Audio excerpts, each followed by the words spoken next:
Hello everyone, welcome to किन studies.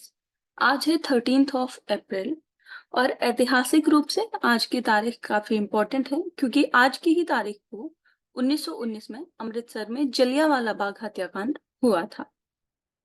Doctor Satyapal और सैफुद्दीन किचलू की गिरफ्तारी के विरोध में वहां पर एक शांतिपूर्ण जनसभा हो रही थी जिसपे REH डायर ने अंधाधुंध गोलियां चलवाई थी।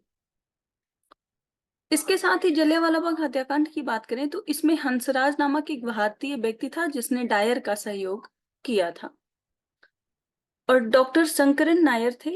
इन्होंने जलियांवाला बाग हत्याकांड के विरोध में अपनी जो वायसराय की कार्यकारिणी परिषद की सदस्यता थी उससे इस्तीफा दे दिया था और इसी हत्याकांड के विरोध में महात्मा गांधी ने केसरे हिंद की उपाधि और जमनालाल बजाज ने राय बहादुर की उपाधि को लौटा दिया था।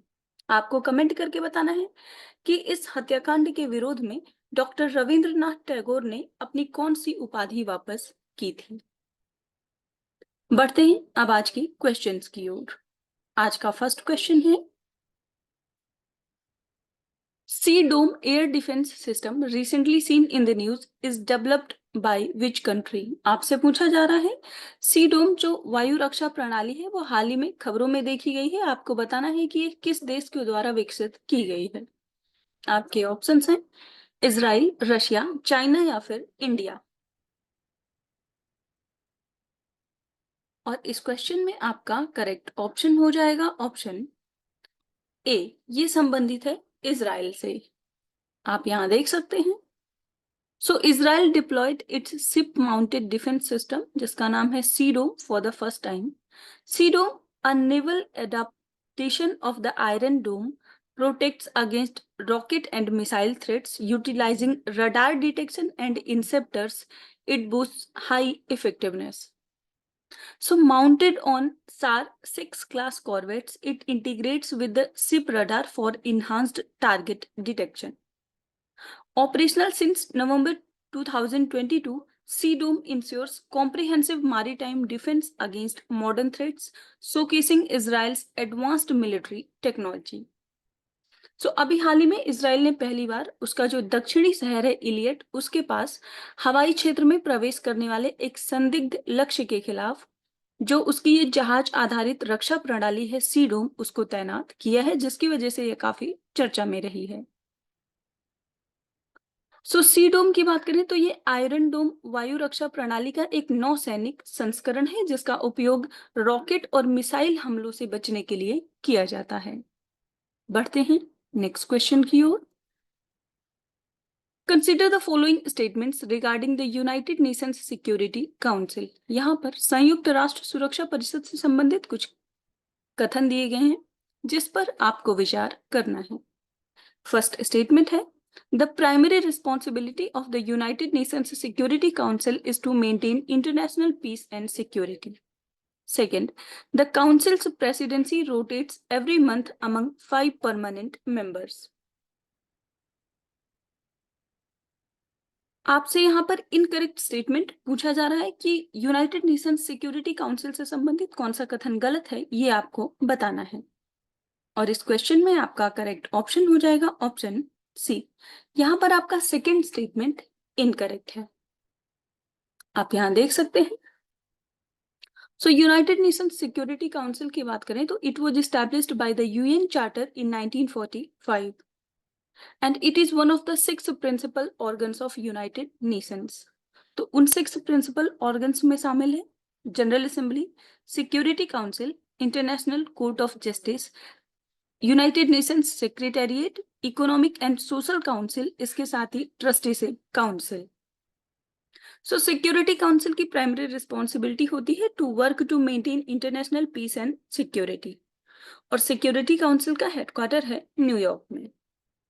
इस काउंसिल में 15 सदस्य होते हैं जिसमें 5 परमानेंट और 10 नॉन परमानेंट मेंबर्स होते हैं जो कि 2 वर्ष के टर्म के लिए ये चुने जाते हैं। Each year the General Assembly elects 5 non-permanent members out of 10 in total for a 2-year term. Permanent members की बात करें तो उनमें शामिल हैं China, France, Russia, United kingdom और यूनाइटेड स्टेट्स। इसके साथ ही वर्तमान समय में जो यूनाइटेड नेशंस सिक्योरिटी काउंसिल के 10 नॉन परमानेंट मेंबर्स हैं वो हैं Algeria, Ecuador, Guyana, Japan, Malta, Mozambique, Sierra Leone, Slovenia, South Korea और स्विट्जरलैंड। और इस वक्त अगर हम मार्च माह की बात करें तो माल्टा के पास इसकी अध्यक्षता है। यूनाइटेड नेशन सिक्योरिटी काउंसिल के लिए एक इंपॉर्टेंट चीज ये होती है कि it is the only UN body with authority to issue resolutions that are binding on the member states. इसके साथ ही ग्रुप 4 कंट्रीज हैं जिनमें 4 देश शामिल हैं जो कि यूनाइटेड नेशन सिक्योरिटी काउंसिल में अपनी परमानेंट सदस्यता के लिए एक दूसरे को सहयोग करते हैं। इनमें शामिल हैं ब्राजील, जर्मनी, इंडिया और जापान। बढ़ते हैं नेक्स्ट क्वेश्चन की ओर। As per the World Cyber Crime Index 2024, what is the India's rank in cyber crime globally? यहाँ पर आपसे पूछा जा रहा है कि विश्व साइबर अपराध सूचकांक 2024 के अनुसार विश्व स्तर पर साइबर अपराध में भारत का स्थान क्या है? आपके ऑप्शंस हैं फर्स्ट, फिफ्थ, 10th या फिर 15th। और इस क्वेश्चन में आपका करेक्ट ऑप्शन हो जाएगा ऑप्शन सी। तो भारत की रैंक है इसमें 10th। आप यहाँ देख सकते हैं The study surveyed cybercrime experts worldwide to compile the World Cybercrime Index, which ranks approximately 100 countries based on the various categories of cybercrime. So, most common type of cybercrime in India involves frauds where people are tricked into making advance fee payments. Russia tops the list of countries with the highest cybercrime rates, followed by Ukraine, China, US, Nigeria, and Romania. इसके साथ ही north Korea, UK और Brazil भी top 10 में शामिल है और भारत की rank है 10th। और रसिया ऐसा देश है जो कि जहां पर सबसे ज्यादा क्राइम रेट देखा गया है। बढ़ते हैं नेक्स्ट क्वेश्चन की ओर। Who became the first player to achieve the remarkable feat at the least 100 catches and 1000 runs and 100 wickets in the IPL? आपसे पूछा जा रहा है आईपीएल में कम से कम 100 कैच, 1000 रन और 100 विकेट की उल्लेखनीय उपलब्धि हासिल करने वाले पहले खिलाड़ी कौन बने हैं? आपके ऑप्शंस हैं Ravindra Jadeja, PAT Cummins, Glenn Maxwell या फिर हार्दिक पांड्या। और इस क्वेश्चन में आपका करेक्ट ऑप्शन हो जाएगा ऑप्शन ए। सो रविंद्र जडेजा ने ये उल्लेखनीय उपलब्धि हासिल की है। आप यहां देख सकते हैं Ravindra Jadeja, the all-rounder for Chennai Super Kings, achieved a unique triple milestone in the IPL during a match against Kolkata Knight Riders. Jadeja claimed 3 wickets and took 2 catches. So he became the first player in IPL history to reach at least 100 catches, 1000 runs and 100 wickets in the tournament. So this accomplishment places him among the top players in the IPL, including Virat Kohli, Suresh Raina, Kiran Pollard, and Rohit Sharma in the terms of most catches by a fielder. तो अभी IPL चल रहा है, आप लोगों को पता होगा, इसीलिए ये इंपॉर्टेंट हो जाता है। आईपीएल की बात करें तो ये भारत में प्रतिवर्ष आयोजित होने वाला पुरुषों का T20 क्रिकेट लीग है। 2007 में बीसीसीआई के द्वारा इसको स्थापित किया गया था और इस लीग में 10 शहर आधारित फ्रेंचाइजी टीमें शामिल हैं। इसका मुख्यालय मुंबई में है और पहला संस्करण जो आईपीएल का खेला गया था वो 2008 में खेला गया था। बढ़ते हैं नेक्स्ट क्वेश्चन की ओर। Recently seen in the news, the Tail Valley Wildlife Sanctuary is located in which of the following states in India? आपसे पूछा जा रहा है हाल ही में समाचारों में देखा गया टेल वैली वन्यजीव अभयारण्य भारत के निम्नलिखित में से किस राज्य में स्थित है? आपके ऑप्शंस हैं मेघालय, मिजोरम, अरुणाचल प्रदेश या फिर असम। और इस क्वेश्चन में आपका करेक्ट ऑप्शन हो जाएगा ऑप्शन सी। ये संबंधित है अरुणाचल प्रदेश से। आप यहाँ देख सकते हैं till valley wild life sanctuary is a protected area in the Arunachal Pradesh with an area of 337 kilometers square. So it was established in 1995 and it is also known as Tully Valley Wildlife Sanctuary. And it ranges in elevation from 1200 to 3000 meter and harbors subtropical and temperate broad-leaved and coniferous forests. So ये चर्चा में क्यों है? क्योंकि यहाँ पर एक rare butterfly species जिसका नाम है नेप्टिस फिलेरा, commonly known as a long streak sailor, has been discovered for the first time in India in the Tully Valley Wildlife Sanctuary in the lower Subansiri district of Arunachal Pradesh by a team of butterfly enthusiasts. तो इसीलिए ये काफी चर्चा में रहा है। आप ध्यान रखेंगे कि टली वाइल्ड लाइफ जो सेंचुरी है ये अरुणाचल प्रदेश में स्थित है। बढ़ते हैं नेक्स्ट क्वेश्चन की ओर।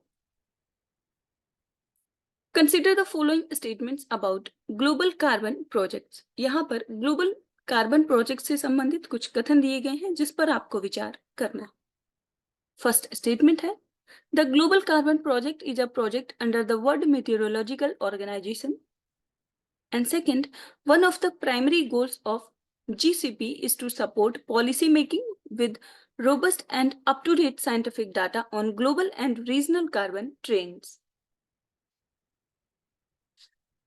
आपसे यहाँ पर सही कथन पूछा जा रहा है और इस क्वेश्चन में आपका करेक्ट ऑप्शन हो जाएगा ऑप्शन बी। यहाँ पर आपका सेकंड स्टेटमेंट करेक्ट है जबकि फर्स्ट इनकरेक्ट है।